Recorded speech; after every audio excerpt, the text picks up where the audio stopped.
que vous n'ayez plus besoin de rien, on va vous faire taire. C'est ce qu'ils ont proposé. Me faire taire, c'est mal me connaître. Mais justement, vous l'avez refusé, je suis d'accord. Voilà. Mais on a quand même essayé, à travers des propositions, bon, ça, d'aller vous mettre à c'est vous qui l'abri. le commente maintenant, moi je ne dirai rien Imam Dicko, par rapport à ça. je l'accepte. D'accord. Mais c'est mal me connaître. Oui. Et je pense même que c'est mal connaître le peuple malien. Et souvent même les peuples de la sous-région. Mais cette sous-région, c'est un peuple, c'est des peuples résistants. Ailleurs, les gens ont été, avec tout le respect que j'ai pour tout le reste de l'Afrique, l'Afrique a été toujours une Afrique résistante, mais il y a des endroits où, pour que le colonisateur s'installe, il a fallu des batailles. Comme au Mali. Comme au Mali, comme en Guinée, comme ailleurs. Il y a des marabouts qui, nos devanciers, qu'on a pris, on a fait exiler, comme Cheikh Ahmed Bamba, comme Cheikh Ahmed Hamahullah, et d'autres personnes. Mais ça veut dire que nous sommes un peuple résistant. On n'est pas un peuple soumis. Et ça, il faut que les gens le comprennent. Ceux qui pensent qu'aujourd'hui, pour la démocratisation mal conçue et mal orientée qu'on nous a donnée, qui a embourbé le peuple, qui nous a mis dans une situation où on ne sait même plus où est-ce qu'on donne la tête, parce que c'est ce qu'on nous a fait. La démocratie est une bonne chose. Ce n'est même pas un don que l'Occident nous donne. Moi, je refuse même cela. Qu'ils pensent que c'est eux qui nous donnent la démocratie et disons, l'état de droit. Oui. L'état de droit n'est pas une propriété privée, la démocratie n'est pas une propriété privée, non. Oui. C'est quelque chose que le monde entier, ça nous appartient tous. Ça dépend seulement de l'usage que vous en faites. Oui. Ce n'est pas quelque chose qui appartient à eux. C'est à eux, un moment, la force, ils sont venus nous coloniser comme ils veulent, ils nous ont traités comme ils veulent. Aujourd'hui, la liberté aussi, c'est pour eux. Maintenant, ils nous en donnent. On nous dit, voilà ce qu'il faut être pour que vous soyez des démocrates. Vous soyez... Mais écoutez, vous allez m'irriter pour que je parle. Je fais le serment d'être modéré, d'être chose. Sinon, vous allez me faire parler. Okay. Ceux qui pensent ça, ils se l'airent. D'accord. Nous ne sommes pas un peuple soumis. Nous ne prendrons pas la démocratie comme l'aumône. Okay. Non, non, non, pas du tout. C'est vous-même qui faites la démocratie, Absolument. Votre propre démocratie. Absolument. Il faut que les Africains acceptent cela. Okay. Maintenant, c'est un cri de cœur que je lance à toute l'Afrique. Okay. Que la démocratie, ce n'est pas l'aumône qu'on nous donne. Et il faut nécessairement qu'on refuse l'aumône. Que nous fassions la démocratie, parce que l'état de droit, c'est notre droit. Nous sommes des hommes libres. Pourquoi insulter le génie africain à tel point que tout ce que nous devrons faire, c'est les autres qui doivent nous dire voilà ce qu'il faut faire, voilà ce qu'il ne faut pas faire, voilà ça c'est bon, maintenant ce n'est pas bon, vous avez élu votre... Ah oui, nous acceptons, on félicite, donc c'est légal. La CEDEAO. Bon, écoutez... bien évidemment, bon, la CEDEAO, parce que c'est le point d'achoppement. Peut-être je poserai la question là-dessus avant d'aborder. Vous savez, donc ça m'a irrité. Vous savez, c'est dans l'hymne national du Mali. Il est dit quelque part, Sakaf Samaloé, en Bamana. Sakaf Samaloé. Voilà. Sakaf Samaloé. Vivre en martyr vaut mieux que de vivre en traître. Oui. C'est exactement ce que ça veut dire, mais les gens n'ont pas interprété jusqu'à ce niveau. Jusqu'à ce niveau. Mais Sakaf Samaloé. Et ça, c'est quelque chose qui est connu dans notre milieu, tout le monde le dit. Mais je reprends ce que mes dévanciers autres ont dit, voilà, qui l'ont déjà dit en Guinée et ailleurs, et pour lequel je suis tellement d'accord. Je suis un imam, c'est vrai. Un imam ne peut pas être, vous êtes un idiot, et que vous ne devrez pas réfléchir, et votre pays, on doit faire tout ce qu'on veut, et vous ne dites rien. Même le grand héros qui glorifie toute l'Afrique aujourd'hui, il est d'abord imam. L'Almami Samori Touré, il s'appelle Almami. Oui. Voilà. Almami, ça veut dire quoi? L'imam. Imam. Oui. Oui, il est imam. Je ne l'ai pas empêché de défendre l'honneur et la dignité de l'Afrique. Vous pensez que je suis imam, ça doit m'handicaper moi? Non, Et ça n'est doit vous pas. limiter dans la Voilà. mosquée, imam. Normalement. Mais je vais vous poser des questions là-dessus. Vous allez me faire parler, et encore une fois, et puis me mettre dans... Non, non, non, Bon, l'objectif n'est pas vous mettre dans l'embarras, absolument pas. voilà. Mais quand on dit l'imam Diko, Mahmoud Diko, l'imam qui fait trembler le palais Koulouba. Non, je ne fais trembler Aujourd'hui, rien. si, aujourd'hui, on a peur de vous. Mais écoutez, non, personne n'a peur de moi. Si, aujourd'hui, Non, on a je vais peur vous de dire, vous. personne n'a peur de moi. Celui qui est là-bas, c'est mon grand frère, je te le dis. Hein. Mais là, il Et vous c'est déteste à réel. ce moment près. Écoutez, s'il m'appelle tout de suite, je vais aller le reprendre. Mais c'est qu'il ne va pas vous appeler. Parce qu'en même temps, il dit des choses sur vous. Je vais vous poser des questions là-dessus. Voyez-vous, Mais je veux dire, aujourd'hui, lui-même, il a peur de vous. Mais ça ne m'empêche pas que si demain il m'appelle, je vais aller dire Koro, je viens à vous. Quel est votre rôle dans le mouvement M5? Ben écoutez, je suis l'autorité morale. L'autorité morale. Ça s'arrête là. Simplement, ça veut dire quoi? Vous ne prenez aucune décision, vous ne donnez aucune directive, vous n'avez pas d'orientation à les donner. Ça veut dire quoi? Parce que pour nous, vous êtes la première personnalité, le premier leader du M5 RFP. M5 est un mouvement où il y a des politiques, il y a des associations, il y a des personnalités. Des religieux aussi. Des religieux aussi, oui, bien sûr.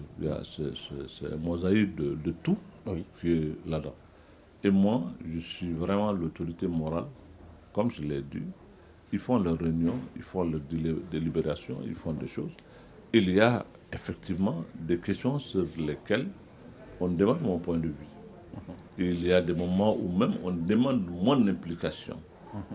Voilà. Et le M5 exige que le président Ibeka démissionne effectivement. Est-ce que c'est vrai que c'est vous qui avez réussi quand même à trouver un autre moyen qui ne serait pas la démission directe du président?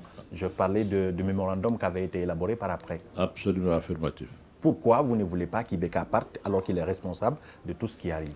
Je crois que de mon point de vue, de mon analyse, ce ne serait pas une bonne chose pour le Mali. La démission du président Ibeka? La démission du président dans ces conditions. Okay.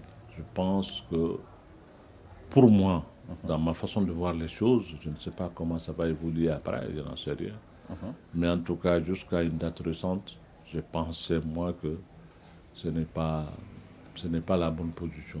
Aujourd'hui, à ce niveau, après les tueries, après tout ce qui s'est passé jusque-là, est-ce que vous pensez toujours qu'il ne doit pas démissionner, le président Ibeka? Ben, c'est celui seul qui peut juger de cela. Mais moi, de mon point de vue, je pense que malgré tout, nous devrons trouver un moyen de nous entendre autour du Mali pour lui permettre vraiment de terminer son mandat, mais dans de bonnes conditions où on va reprendre le Mali en main et faire des élections qui ne vont plus nous amener dans des contestations. Est-ce qu'on peut parler dans ce cas de divergences entre vous et les leaders du RFP qui demandent que le président Ibeka parte? Je parle par exemple du mouvement de M. Sissoko, qui d'ailleurs a refusé de signer à un moment donné parce que lui, il est radical là-dessus. Oui. Ibeka, c'est le mal, il doit partir. Oui, moi, je comprends sa position. Ce n'est pas une divergence. C'est une façon de voir les choses. C'est pour cela que j'aime toujours à rappeler aux gens que je suis un imam. D'accord. Voilà, il y a des moments politiques. Voilà, je suis un imam, il y a des moments où moi j'ai eu le privilège d'être 11 ans président du Haut Conseil islamique du Mali. Justement. La première association islamique maire du Mali, qui est l'association malienne pour l'unité et le progrès de l'islam, j'ai fait 20 ans, je suis secrétaire général. Même actuellement, même présentement, je suis le premier vice-président de cette association maire. Voilà. Et présentement, je suis le directeur général de la radio islamique du Mali. D'accord. Même actuellement. Ça n'a pas changé encore.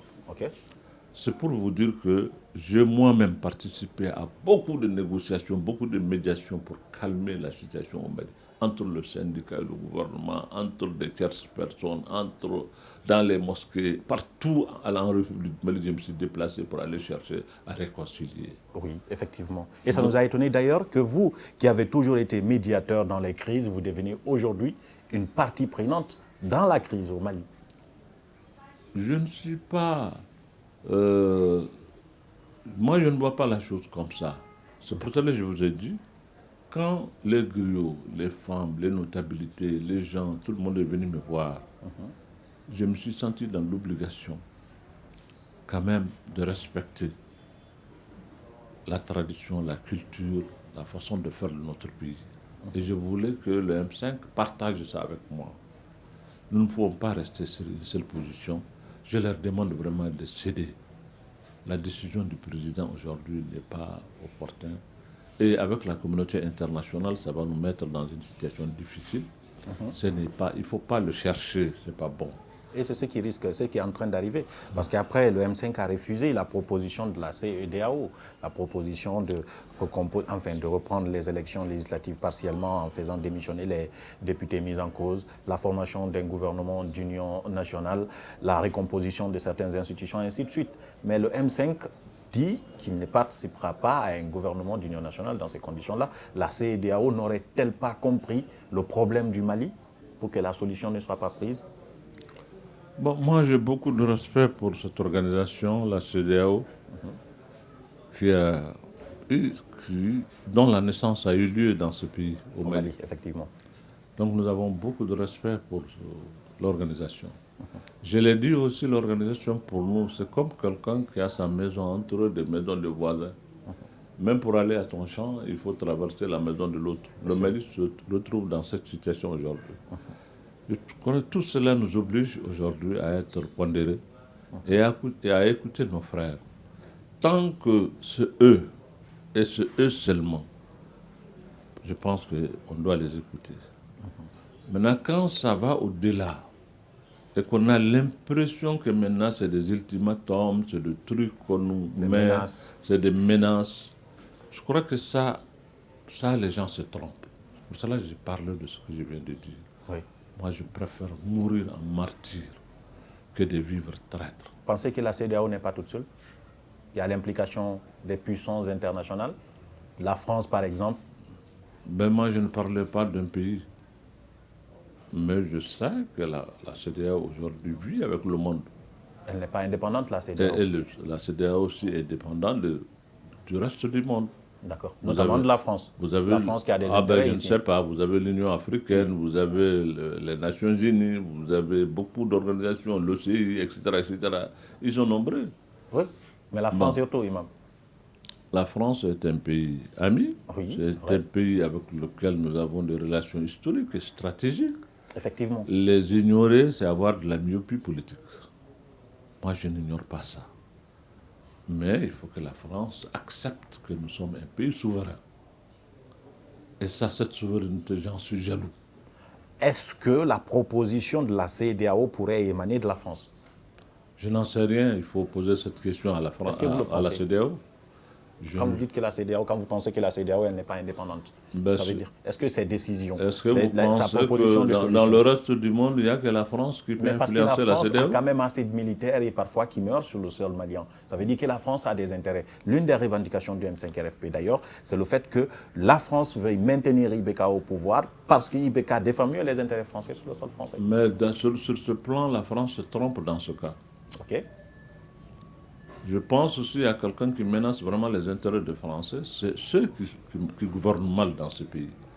Parce que c'est cette mauvaise gouvernance qui irrite le peuple. Et nos autorités, ils profitent de ça d'ailleurs pour s'abriter derrière ça et faire croire aux Français, non, les DICO là, les ceci, cela, c'est eux là qui jouent la carte anti-française, etc., etc. Ils veulent... Non, moi je pense réellement que nos dirigeants cachent leur carence et leur faiblesse derrière tous ces arguments fallacieux pour essayer de tromper l'opinion internationale.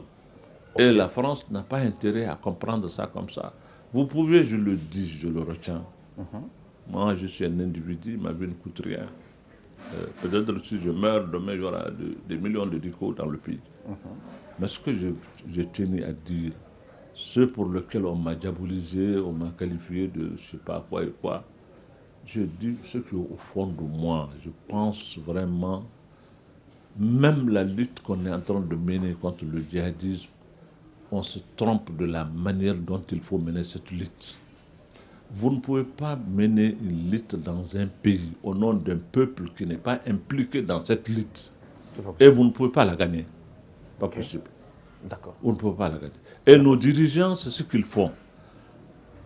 Laissez les gens venir ici et régler le problème sur notre sol, dans notre pays, dans nos villes, dans nos villages, mais que nous-mêmes, personne ne dit rien. Dès que vous vous intéressez à ça, on vous considère comme étant quelqu'un qui a d'autres ambitions. Non. Justement, parlons d'ambition, Imam. Est-ce que vous avez des ambitions politiques? Vous savez, l'ambition que j'ai, c'est que le Mali soit un pays digne, un pays qui retrouve son honneur, sa dignité. C'est la seule ambition que j'ai. Oui, ça peut passer par vous, dirigeants politiques.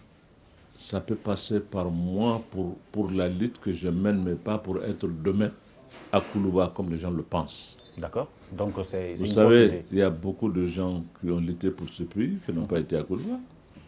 Il y a beaucoup de gens qui ont donné leur vie, qui n'ont pas été des présidents. Oui, il ne suffit pas d'être, de lutter pour la vérité pour qu'on vous traite d'être seulement quelqu'un qui ne vise que Koulouba, qui ne vise que pouvoir. Non. Il y en a qui pensent que vous avez des ambitions que vous n'avez pas encore dévoilées. Mais ils le disent, c'est vrai, on m'a fait... On dit que vous êtes maintenant au chômage, ce qui n'est pas faux, parce que vous avez été 11 ans responsable de l'institution islamique, effectivement, et que depuis maintenant, vous n'êtes plus dans les...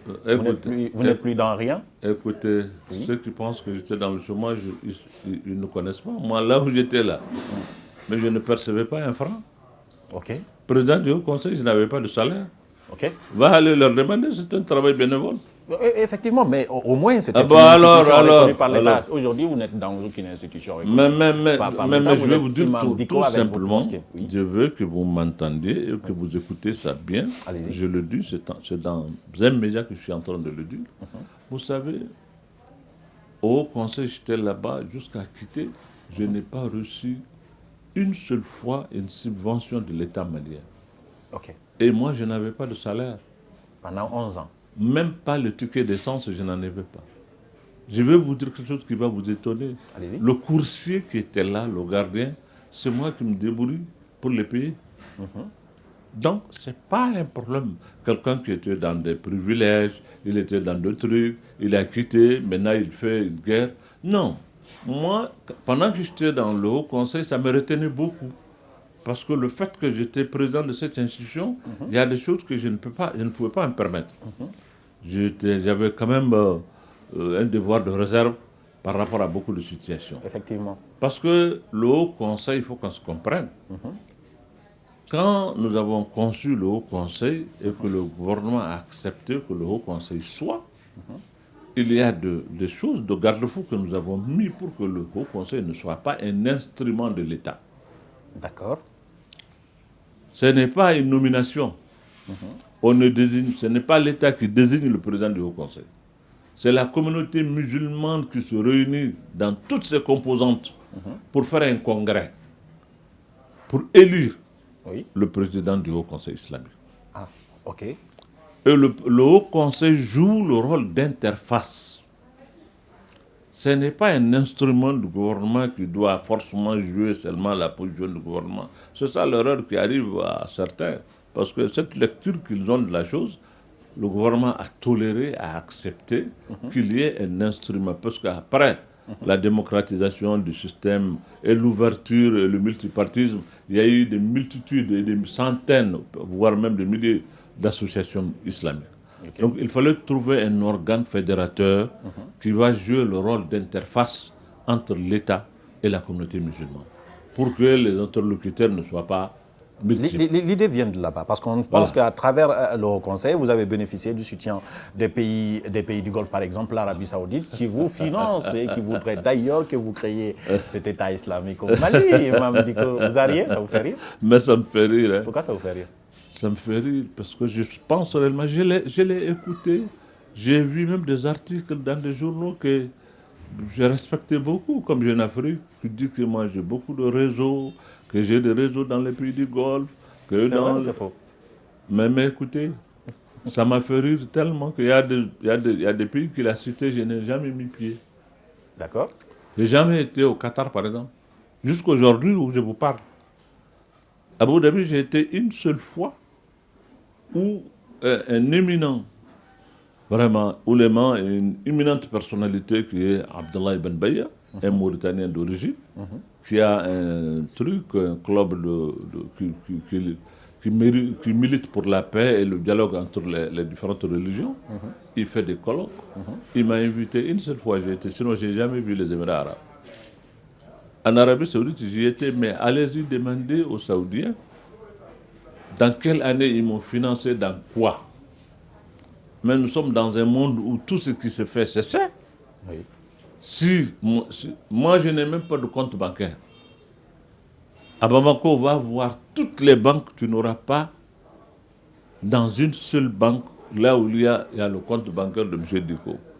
Moi, je vis comme tu me vois. Si j'ai 500 000 aujourd'hui, je mets ça dans ma poche, je mange, le reste, je donne aux pauvres. Je partage ça avec eux. Je suis né comme ça, j'ai trouvé ça comme ça. Je suis fils d'imam, petit-fils d'imam, je ne connais que ça. Mais la création de l'organisation CEMAS ne facilite pas aussi les choses. Parce que coïncidence, c'est quand vous quittez le Haut Conseil que des jeunes se réunissent, proches de vous se réunissent pour se réclamer de votre idée. Et que pourtant, ce sont des jeunes politiques qui ont envie d'être des députés, des ministres, et ainsi de suite.